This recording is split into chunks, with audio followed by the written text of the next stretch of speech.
बच्चों, मैं नीलकमल संस्कृत पाठशाला में आप सभी का स्वागत करती हूँ। बच्चों, अपनी आज की इस कक्षा में हम अपनी छठी कक्षा की पाठ्य पुस्तक रुचिरा के 8वें पाठ का अध्ययन करेंगे, जिसका शीर्षक है सूक्ति स्तबकः।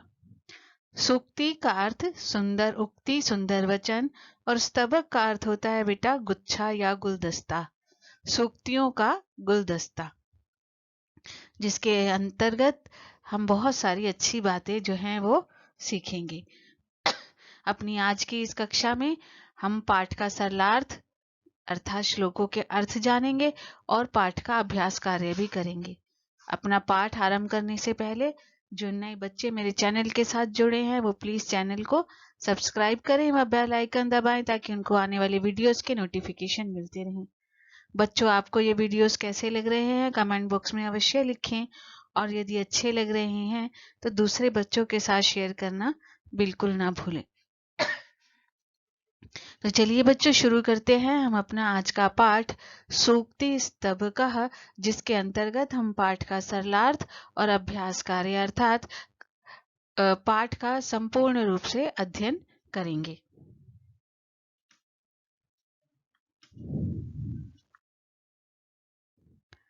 हमारा पहला श्लोक है बेटा, उद्यमेन ही सिद्ध्यन्ति कार्याणि न मनोरथै न ही सुप्तस्य सिंहस्य प्रविशन्ति मुखे मृगः। अब सबसे पहले हम अन्वय देखते हैं बेटा। आप पूछेंगे कि अन्वय क्या होता है। अन्वय के माध्यम से हम शब्दों को इस क्रम से लिखते हैं जिस प्रकार से हमें जो श्लोक है उसका अर्थ अच्छे से समझ में आ सके। अब जैसे यहाँ पर हम श्लोक में देख रहे हैं, परिश्रम के द्वारा सिद्ध्यंति सिद्ध होते हैं, कार्य नहीं मन की इच्छा से। अब आप देखें, यदि हम इसके अनुसार वाक्य इनकी हिंदी लिखें या अर्थ लिखें तो हमें समझ में नहीं आएगा, लेकिन यदि हम शब्दों का क्रम जो है व्यवस्थित कर देंगे तो फिर हम आसानी से जो है श्लोक का अर्थ समझ पाते हैं, और इस प्रकार से शब्दों को व्यवस्थित करके वाक्य के रूप में व्यवस्थित करना ही अन्वय कहलाता है। तो यहाँ पर हम सबसे पहले अन्वय देखेंगे। उद्यमेन ही कार्याणि सिद्ध्यन्ति मनोरथै न यथा सुप्तस्य सिंहस्य मुखे मृगः न ही प्रविशन्ति। उद्यमेन परिश्रम के द्वारा ही कार्याणि कार्य सिद्ध्यन्ति सिद्ध होते हैं, मनोरथै न मन की इच्छा से, न नहीं। परिश्रम के द्वारा ही कार्य सिद्ध होते हैं, मन की इच्छा से नहीं। अर्थात कार्य संपन्न कब होता है? करने से।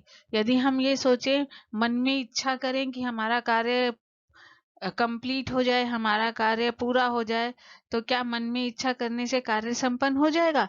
नहीं, कभी भी नहीं होगा। तो उन्होंने कहा कि परिश्रम के द्वारा काम को करने से ही कार्य सिद्ध होते हैं, मन की इच्छा से नहीं।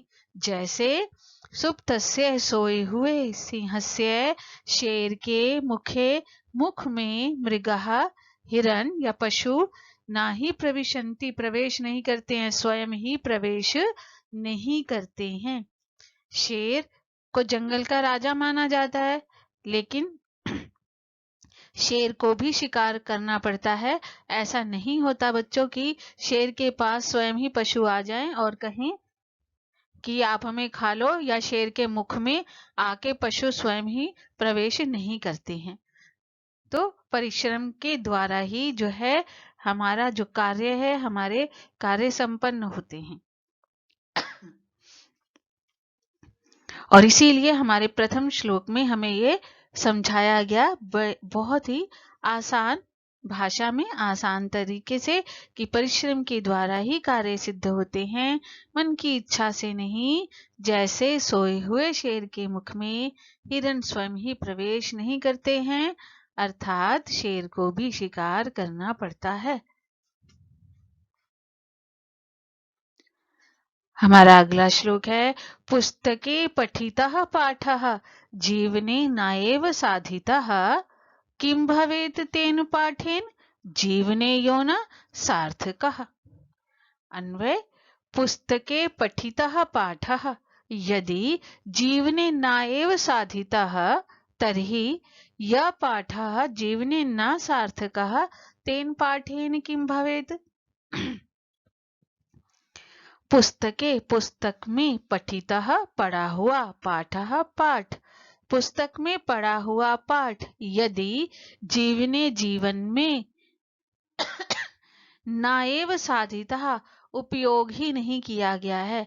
पुस्तक में पढ़ा हुआ पाठ यदि जीवन में उपयोग ही नहीं किया गया है, नाएव साधितः उपयोग ही नहीं किया गया है, तर्हि तो यह पाठः जो पाठ जीवन में न सार्थकः सार्थक नहीं है, उपयोगी नहीं है, तेन पाठेन उस पाठ को पढ़ने से किम भवेत क्या? उस पाठ को पढ़ने से क्या लाभ?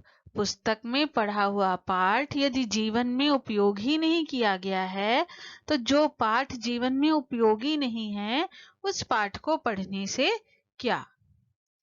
अर्थात हम अपने जीवन में जो कुछ भी पढ़ रहे हैं, सीख रहे हैं, यदि उसको अपने जीवन में हमने उपयोग में नहीं लाए, उसका उपयोग नहीं किया, तो उसको पढ़ने से कोई लाभ हमें मिलने वाला नहीं है। अगला श्लोक है प्रिय वाक्य प्रदानेन सर्वे तुष्यन्ति मानवः तस्मात् प्रियम ही वक्तव्यम वचने का दरिद्रता। अन्वय सर्वे मानवः प्रिय वाक्य प्रदानेन तुष्यन्ति तस्मात् प्रियम ही वक्तव्यम वचने का दरिद्रता। सर्वे मानवः सभी, मानवः मनुष्य, प्रिय वाक्य प्रिय बोलने से, प्रिय वाक्य प्रदानेन प्रिय वाक्यों को प्रदान करने से, अर्थात प्रिय वाक्य बोलने से या अच्छा बोलने से तुष्यन्ति प्रसन्न होते हैं। सभी मनुष्य प्रिय बोलने से प्रसन्न होते हैं। तस्मात् इसलिए प्रियम ही वक्तव्यम प्रिय ही बोलना चाहिए। इसलिए हमें प्रिय ही, अच्छा ही वक्तव्यम बोलना चाहिए। वचने अच्छा बोलने में का दरिद्रता कैसी निर्धनता, अर्थात बोलने में कोई धन खर्च नहीं होता है कि हम ये कहें कि भाई हम अच्छा नहीं बोल सकते क्योंकि हमारे पास धन नहीं है। और या इसका दूसरा अर्थ और भी क्या हो सकता है कि अच्छा बोलने में क्या कंजूसी करनी, क्योंकि कोई धन तो इसमें खर्च होता नहीं है। तो इसलिए सभी मनुष्य प्रिय बोलने से प्रसन्न होते हैं। इसलिए हमें प्रिय ही बोलना चाहिए। अच्छा बोलने में कैसी निर्धनता।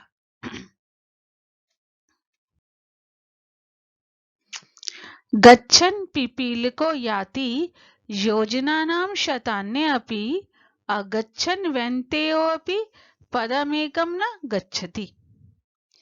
अन्वय देखेंगे गच्छन् पिपीलिकः अपि शतानि योजनानां याति अगच्छन् व्यन्तेय एकं पदमपि न गच्छति।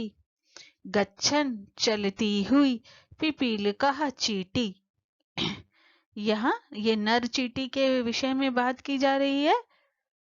चलती हुई चींटी भी शतानी सैकड़ों योजनानाम किलोमीटर तक याति जाती है, अर्थात चली जाती है। चलती हुई चींटी भी सैकड़ों किलोमीटर तक चली जाती है, परंतु अगच्छन अर्थात ना गच्छन ना चलता हुआ, गर्भन्तेह गरुड़ एकम पदम अपि एक कदम भी ना गच्छति नहीं जा सकता है। चलती हुई चींटी भी सैकड़ों किलोमीटर तक चली जाती है, परंतु ना चलता हुआ गरुड़ एक कदम भी नहीं जा सकता है। चींटी बहुत एक छोटा सा जीव प्राणी, लेकिन उसके विषय में क्या क्या कहा गया कि चलते चलते धीरे धीरे चलते हुए वो सैकड़ों किलोमीटर तक चला जाता है। लेकिन यदि आप अपने एक स्थान पर बैठे रहोगे, जैसे वैंतेय गरुड़, जिसे पक्षियों का राजा माना जाता है, जो चींटी से बहुत बड़ा होता है और पंख हैं, उड़ सकता है और कितनी तेजी से कहीं पर भी जा सकता है।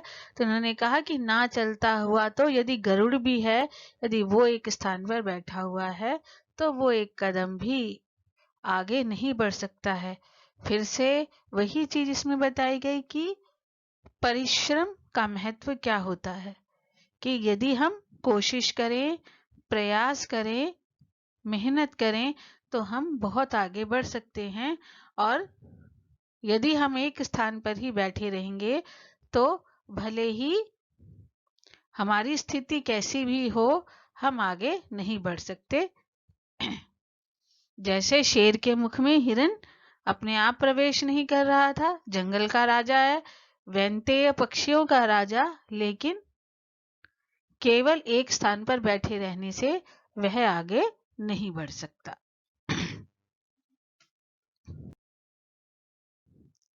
हमारा 5वां और अंतिम श्लोक है, काकः कृष्णः पिकः कृष्णः को भेदः पिक काकयो वसंत समय प्राप्ते काकः काकः पिकः पिकः। अन्वय, काकः कृष्णः भवति पिकः कृष्णः भवति, पिक काकयो का भेदः वसंत समय प्राप्ते काकः काकः भवति पिकः पिकः भवति। काकः कौवा कृष्णः भवति, काला होता है, काले रंग का होता है कौवा, कौवा काला होता है। पिकः कृष्णः भवति, और कोयल, कोयल भी काली होती है।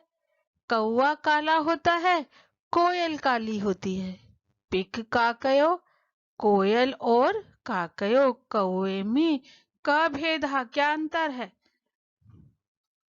कौवा काला होता है, कोयल काली होती है। कोयल और कौवे में क्या अंतर है? वसंत समय प्राप्ते, वसंत समय, वसंत ऋतु प्राप्ते आने पर काकः भवति, कौवा कौवा होता है, और पिकः पिकः भवति, और कोयल कोयल होती है।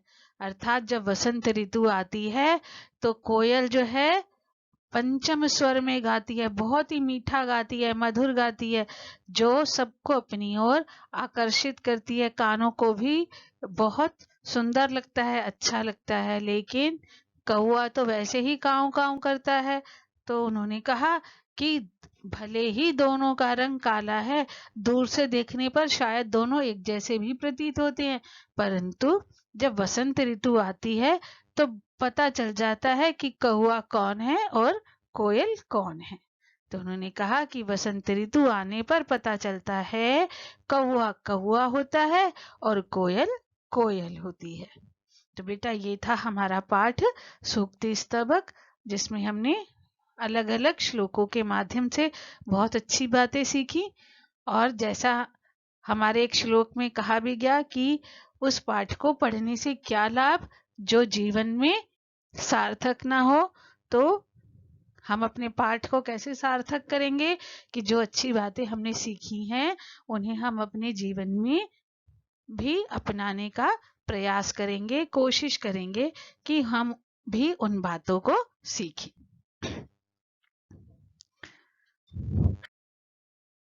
और बच्चों ये हैं हमारे पाठ के शब्दार्थ, शब्दों के अर्थ यहाँ दिए हुए हैं। आप सभी बच्चे यहाँ से शब्दों के अर्थ आसानी से सीख सकते हैं।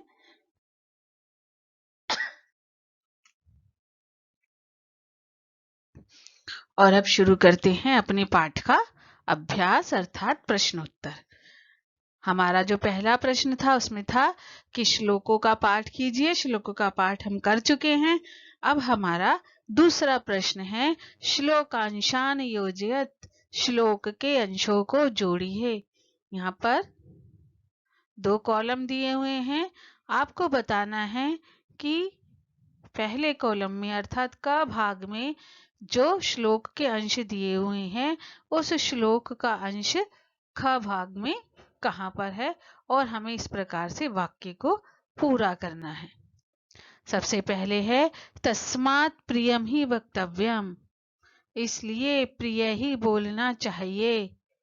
और क्या आएगा उसके बाद? वचने का दरिद्रता, तस्मात् प्रियम ही वक्तव्यम, वचने का दरिद्रता। तो इस प्रकार से ये हमारा जो था वाक्य पूरा हुआ। गच्छन् पिपीलिको याति योजनानां शतान्यपि, प्रिय वाक्य प्रदानेन सर्वे तुष्यन्ति जन्तवः, किं भवेत् तेन पाठेन जीवने यो न सार्थकः, जो जीवन में सार्थक नहीं है। काकः कृष्णः पिकः कृष्ण को भेदः पिक काकयो। तो इस प्रकार से जो श्लोक के अंश थे उन्हें जोड़कर एक पूरा वाक्य जो था हमारा बन गया।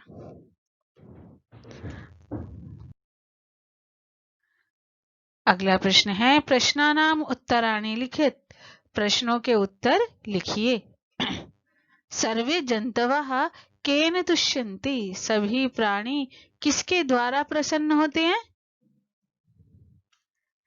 प्रिय वाक्य प्रदानेन, अच्छा बोलने से। पिक काकयो भेदः कदा भवति, कोयल और कौवे का अंतर कब पता चलता है? कब पता चलता है बेटा? हाँ, वसंत समय, वसंत ऋतु में। का गच्छन् योजनानां शतान्यपि याति, कौन जाता हुआ सैकड़ों किलोमीटर तक चला जाता है? पिपीलिकः। अस्माभिः किं वक्तव्यम, हमें क्या बोलना चाहिए? अच्छा बोलना चाहिए। तो उसके लिए हमारा उत्तर होगा प्रियम, अस्माभिः प्रियम वक्तव्यम।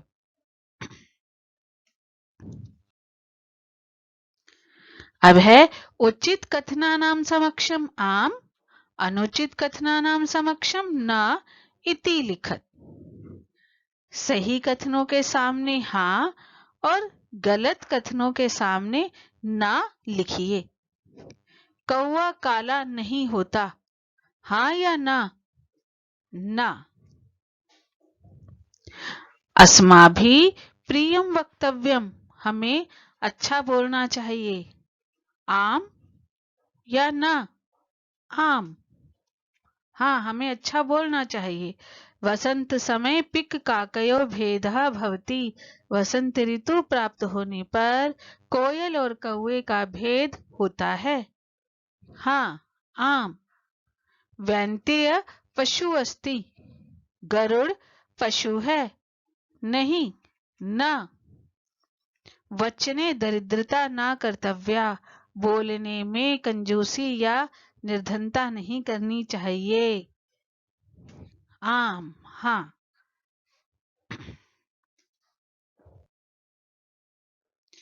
अब है मंजूषातः समानार्थ कानि पदानि चित्वा लिखत।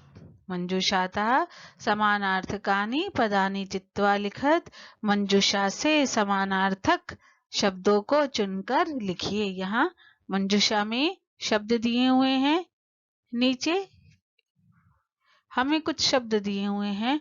उन्होंने कहा कि वो शब्द चुनिए जिनका अर्थ बिल्कुल इनके समान है। सबसे पहला शब्द है वचने, उत्तर होगा कथने। वैन्तेयः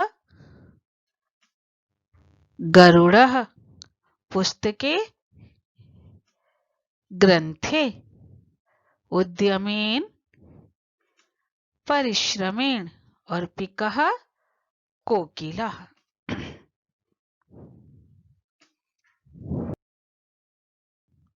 अब हमारा अंतिम प्रश्न है बेटा, विलोम पदानि योजयत, विपरीत शब्दों को जोड़िए। यहाँ क भाग में शब्द दिए हुए हैं और ख भाग में उनके विपरीत दिए हुए हैं, लेकिन उनका क्रम सही नहीं है। आपको क्या करना है कि जो सही है उसका सामने यहाँ हमें लिखना है। सार्थक, निरर्थक, कृष्णः काला, श्वेतः सफेद, अनुक्तम ना कहा हुआ, उक्तम कहा गया, गच्छति जाता है, आगच्छति आता है, जागृतस्य जागते हुए और सुप्तस्य सोए हुए, सार्थकः निरर्थकः, कृष्णः श्वेतः, अनुक्तम उक्तम, गच्छति आगच्छति, जागृतस्य सुप्तस्य। तो बच्चों ये था हमारे पाठ का अर्थ और पाठ का प्रश्नोत्तर, पाठ का अभ्यास कार्य। सभी बच्चों ने बहुत ध्यान से पाठ को सीखा होगा, समझा होगा। और यदि आपको कुछ नहीं समझ में आया है तो आप फिर से पाठ को ध्यान से देखिए, और यदि उसके बाद भी आपकी कोई समस्या है तो आप कमेंट बॉक्स में लिख सकते हैं कि हमें ये चीज समझ में नहीं आई। और यदि आपको पाठ अच्छा लगा है तो आप दूसरे बच्चों के साथ जरूर शेयर कीजिएगा, अवश्य शेयर कीजिएगा, ताकि वो भी इसका लाभ उठा सके। अब हम मिलेंगे अगली कक्षा में एक नए पाठ के साथ, जिसमें हम फिर से एक नए विषय को पढ़ेंगे और नए विषय को जानेंगे। तब तक सभी बच्चे जो हैं अपना बहुत बहुत ध्यान रखेंगे और पाठ को बहुत ध्यान से पढ़ेंगे, सीखेंगे और लिखकर जो है वो अभ्यास करेंगे, ताकि आप अच्छे से पाठ को सीख सकें। तो चलिए बच्चों, मिलेंगे अब अगली कक्षा में एक नए विषय के साथ, एक नए पाठ के साथ। तब तक सभी बच्चे अपना बहुत ध्यान रखेंगे। सभी बच्चों को हरे कृष्णा।